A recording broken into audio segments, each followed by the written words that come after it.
Hello বন্ধুরা, তোমরা সকলে কেমন আছো? আশা করি তোমরা সকলে খুব খুব ভালো আছো। আমি প্রিয়াঙ্কা আজকে আবার একটা নতুন রেসিপি নিয়ে চলে এসেছি তোমাদের জন্য। আজকে আমি তোমাদের দেখাবো যে কিভাবে ইভিনিং স্ন্যাক্সের জন্য খুব সহজে আমি চানা দিয়ে, মানে যেটাকে কালো চানা যেটা বলে, মানে ব্ল্যাক চানা দিয়ে আমি কাবাব বানিয়ে ফেলি। এটা বানানো কিন্তু ভীষণ ইজি।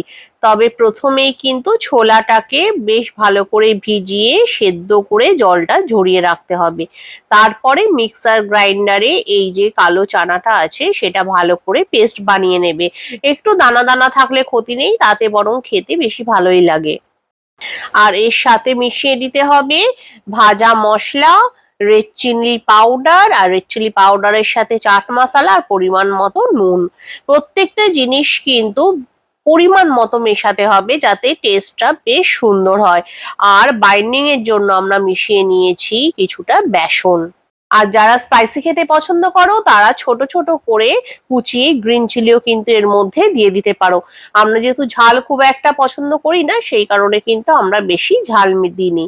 এরপরে পুরো জিনিসটা কিন্তু পরিষ্কার হাতের সাহায্যে ভালো করে মেখে নিতে হবে। আর এতে কিন্তু কখনো জল দেবে না, তাহলে কিন্তু জিনিসটা একদম কাবাবের শেপে আনা যাবে না। আর এই পুরো জিনিসটা কিন্তু আস্তে আস্তে ভালো করে মেখে নিতে হবে। এরপরে দু হাতের সাহায্যে এই জিনিসটাকে কাবাবের শেপ দিতে হবে। দেখো কি সুন্দর দেখতে লাগছে। এইগুলো কিন্তু এখন আমি জাস্ট ফ্রাইং প্যানে আলতো আলতো করে শ্যালো ফ্রাই করে নেব। তাহলেই কিন্তু আমার টেস্টি কালো ছোলা দিয়ে কাবাব রেডি হয়ে যাবে। আমি অলরেডি তাওয়া বসিয়ে দিয়েছি গ্যাসে, এবং আমি কি করেছি, একটু ঘি ব্রাশ করে দিয়েছি। এটা যেহেতু আমি শ্যালো ফ্রাই করব, সেই জন্য কিন্তু আমি বেশি করে ঘি বা তেল দিইনি। তোমরা চাইলে হোয়াইট অয়েলও ইউজ করতে পারো এক্ষেত্রে। এরপরে আমি আস্তে আস্তে একে একে কাবাবগুলো ফ্রাইং প্যানে দিয়ে দিয়েছি, এবং আমি ধীরে ধীরে, খুব ধীরে এই পুরো জিনিসটাকে কিন্তু আস্তে আস্তে করে শ্যালো ফ্রাই করে নেব, এবং অপেক্ষা করব যাতে দু সাইড খুব সুন্দরভাবে ফ্রাইটা হয়ে যায়। এই ফ্রাইটা কিন্তু একটু ধরে ধরে করতে হবে, মিডিয়াম আঁচ দিয়ে এটা কিন্তু করতে হবে। যদি আমরা আঁচটাকে বাড়িয়ে দিই সেক্ষেত্রে কিন্তু এই জিনিসটা ভেতরটা কাঁচা থেকে যাবে কিন্তু বাইরেটা হার্ড হয়ে যাবে। সেই জন্য এই ভাজবার সময় কিন্তু একটু খেয়াল রাখতে হবে যেন আঁচটা লো টু মিডিয়াম ফ্লেমে থাকে। আর আমরা বোথ সাইডে কি করব, মাঝে মাঝে একটু যে ঘিটা আছে সেই ঘিটা ব্রাশ করে দেব। তারপরেই দেখো দুদিক কি সুন্দর ভালোভাবে সেকা হয়ে গেছে। এইবার কিন্তু এই পুরো কাবাবটা আমার রেডি হয়ে গেছে। কি সুন্দর দেখতে লাগছে দেখেছো?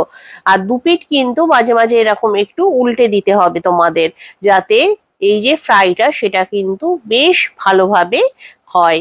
তাহলে আজকে তোমাদের আমি দেখালাম যে আমি কিভাবে খুব সহজে সন্ধ্যাবেলায় মাঝে মাঝেই এইভাবে চানা দিয়ে স্ন্যাক্স বানিয়ে ফেলি চট করে। আর এটা যেমন হাই প্রোটিন থাকে, তেমনি কিন্তু এটা খেতেও ভীষণ টেস্টি হয়। আর দেখো ভেতরটাও কিন্তু ভীষণ সুন্দরভাবে কুক হয়ে গেছে। আর দিয়া তো এইটা খেতে পেয়ে মানে ভীষণ খুশি। এই রকমের খাবার কিন্তু দিয়ার ভীষণ টেস্টি লাগে। তো চলো আজকের মতো আমি চললাম। বাই। পরে আবার একটা নতুন ভিডিও নিয়ে হাজির হব।